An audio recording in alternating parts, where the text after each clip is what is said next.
کسی کو ضرورت مند رہنے دینا اور پھر اس کی امداد کرتے رہنا ایک سوچا سمجھا قتل ہے۔ ہر روز لوگ بال سیدھے کرتے ہیں، دل کیوں نہیں؟ انقلاب کوئی سیب نہیں ہے جو پکنے پر گر جائے، آپ نے اسے گرانا ہے۔ شعور جب بکتا ہے تو وہ جاہلیت سے کہیں زیادہ خطرناک ثابت ہوتا ہے۔ آئین صرف آزاد اور بااختیار قوموں کے لیے ہوتا ہے، غلاموں کے لیے بندوق، فوج اور مذہب ہوتا ہے۔ شہر کے لوگوں نے آزادی کے لیے تابوت بنائے اور محبت کے لیے بارڈر، لیکن اس بات سے بے خبر تھے کہ نہ تو آزادی تابوت میں دفن ہوتی ہے اور نہ ہی محبت سرحدوں پر ختم ہوتی ہے۔ اس سپاہی کو جینے کا کوئی حق نہیں جو اپنی بندوق کو اپنے ہی لوگوں کے خلاف استعمال کرے۔ اپنے حق کے لیے ہمیشہ لڑو، چاہے تمہارا مقابلہ وقت کے فرعون کے ساتھ ہی کیوں نہ ہو۔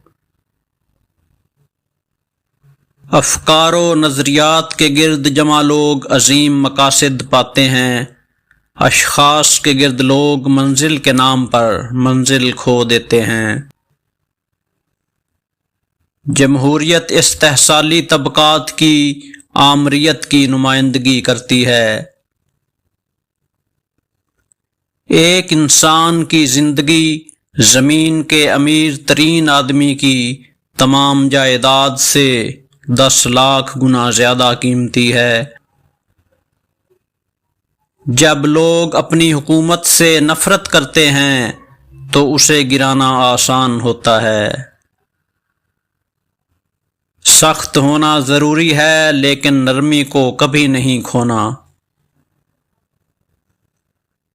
ہمیں تمام اخبارات کو ختم کرنا چاہیے۔ ہم آزاد صحافت سے انقلاب نہیں لا سکتے، اخبارات اشرافیہ کے اعلی کار ہیں۔ حقیقی انقلابی محبت کے عظیم جذبات سے رہنمائی کرتا ہے۔ میں گھٹنوں کے بل زندگی جینے کے بجائے کھڑے ہو کر مرنا پسند کروں گا۔ وہ ملک جو لکھنا پڑھنا نہیں جانتا، اسے دھوکہ دینا آسان ہے۔ کہنے کی بہترین شکل ہونا ہے۔ انقلابی کا پہلا فرض تعلیم یافتہ ہونا ہے۔ اگر آپ ہر ظلم پر غصے سے کانپتے ہیں تو آپ میرے ساتھی ہیں۔ سچے انقلابی کی رہنمائی محبت کے عظیم احساس سے ہوتی ہے۔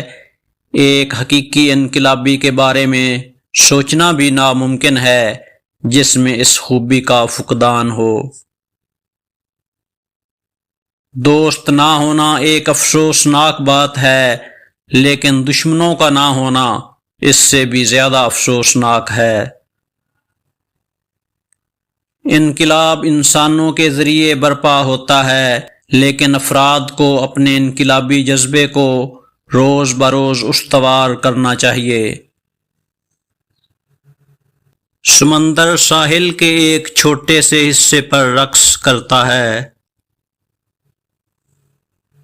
ہم اس بات کا یقین نہیں کر سکتے کہ ہمارے پاس زندہ رہنے کے لیے کچھ ہے جب تک کہ ہم اس کے لیے مرنے کے لیے تیار نہ ہوں۔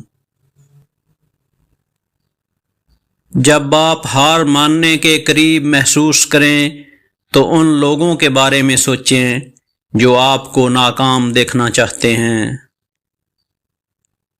شطرنج کا کھیل انسانی عقل کو تعلیم اور تربیت دینے کا ایک مؤثر ذریعہ ہے۔